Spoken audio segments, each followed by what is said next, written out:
about them attacking a Christian country? Because that's what Lebanon technically is. Lebanese American here. The reason I exist, that I was even born, is because my great-grandfather escaped religious persecution as a Maronite Catholic in Lebanon, Syria, when it was controlled by the Ottoman Empire. He got here in the early 1900s, settled in South Dakota, even opened up the first grocery store in Rapid City. He had to wait 7 years to bring his wife, my great-grandmother, Kokali, over to America. And now I exist because he escaped. Lebanon used to be the pearl of the Middle East. It was beautiful. It was free. And there were a lot of diverse religions there. Despite your lack of knowledge, it's no longer a majority Christian country. It's 60 to 70% Muslim, and it's 30 to 40% Christian. In the 70s, when the Palestinians were seeking refuge after starting fights they couldn't win, Lebanon was kind enough to let them in, and then they destroyed it. That is why you don't see any countries letting Palestinian refugees in if they can help it, because everywhere they go, they destroy it. So the Palestinians aren't interested in freedom.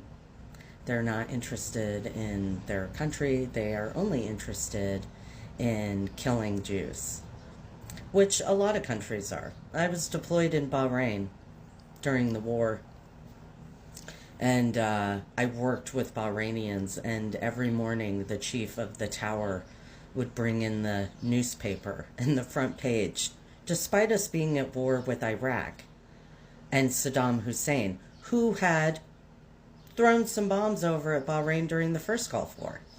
Despite all that, they still had Jew protests on their front page every fucking day about how much they hated the Jews while they were under threat from Saddam Hussein. I mean, it's laughable at this point.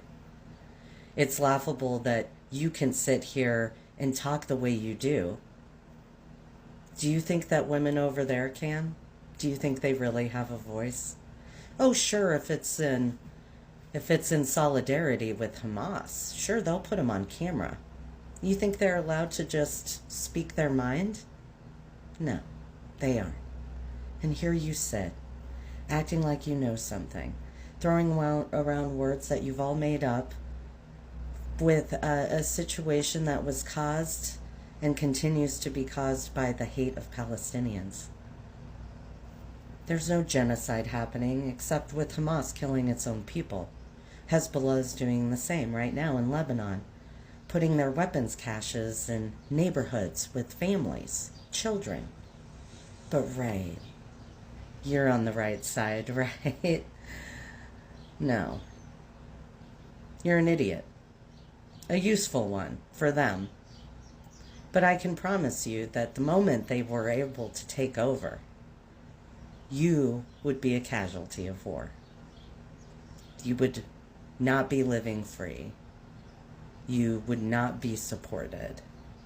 You would be killed. Because they don't care about you. They care if you're a Muslim. And if you were willing to bow down and do what they said, they might let you live. Otherwise, they wouldn't. They're just using you. You're like a battered child who doesn't realize it. So, yeah. For any of my followers, I absolutely support Israel and will continue to do so. Because, number one, of my family and my heritage. Number two, because of what I've seen with my own eyes. So, go Israel. God bless you. God bless America.